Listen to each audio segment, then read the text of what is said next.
तर मित्रांनो, दुर्वा इलेक्ट्रिकल्सला वायरिंगचं कॉन्ट्रॅक्ट भेटलंय, तर ते करण्यासाठी मी रत्नागिरीला निघालोय।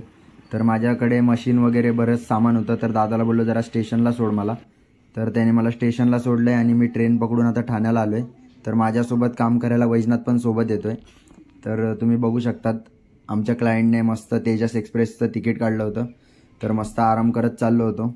तुम्ही बघू शकतात किती मस्त सोय केलेली आहे इथे। तर मी बसलो होतो, इथे पेपर होता। तर आता यांना कोण सांगणार आम्ही पेपर वाचत नाही ते। तर आता आम्ही पोहोचलोय रत्नागिरीला। तर आता इथून आपल्याला जे गाव आहे गणपतीपुळे, इथे एक छोटं गाव आहे, तिथे जायचं आहे। तर आता आम्ही ऑटोनी चाललो आहे। क्लायंटने याने अगोदरच सर्व सोय करून ठेवलेली। तर आता ऑटोमध्ये बसलो आहे। तर तुम्हाला दिसत असेल आजूबाजूला सर्व बीच आहे तिथे। तर आता आम्ही साईटवरती पोहोचलो आहे। तर या घरात आपल्याला वायरिंग करायची आहे। तर याचा आतून प्लास्टर झालेला आहे, तर वायरिंग करायला काही हरकत नाही। तर आम्ही याने अगोदरच इथे सर्व मटेरियल पोहोचलेलं होतं, मी लिस्ट दिली होती मटेरियलची पूर्ण बनवून। तर आता आम्ही पट्टी मारायला सुरुवात करणार आहे। तर तुम्हाला दाखवून देतो, 8 बेडरूम 4 किचन आणि 1 हॉल असं हे मोठं घर आहे। तर आता आमचं काम चालू झालेलं आहे। तर पट्टी मारायचं काम होतं पहिले।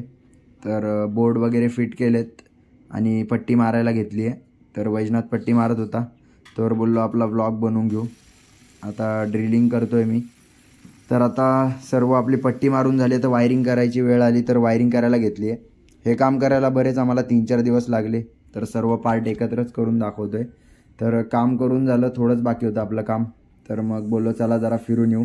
तर बाजूलाच नदी होती, तर होता तिकडे एक पोरगा, त्याच्याशी मैत्री केली आणि त्याला घेऊन गेलो तिकडे फिरायला।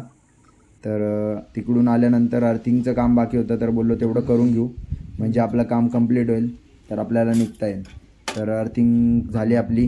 तर आता तुम्हाला दाखवतो मी इथे सर्व तुम्ही बघू शकतात, सीलिंग रोज होल्डर आणि स्विच बोर्ड सर्वाचं कनेक्शन करून झालेलं आहे।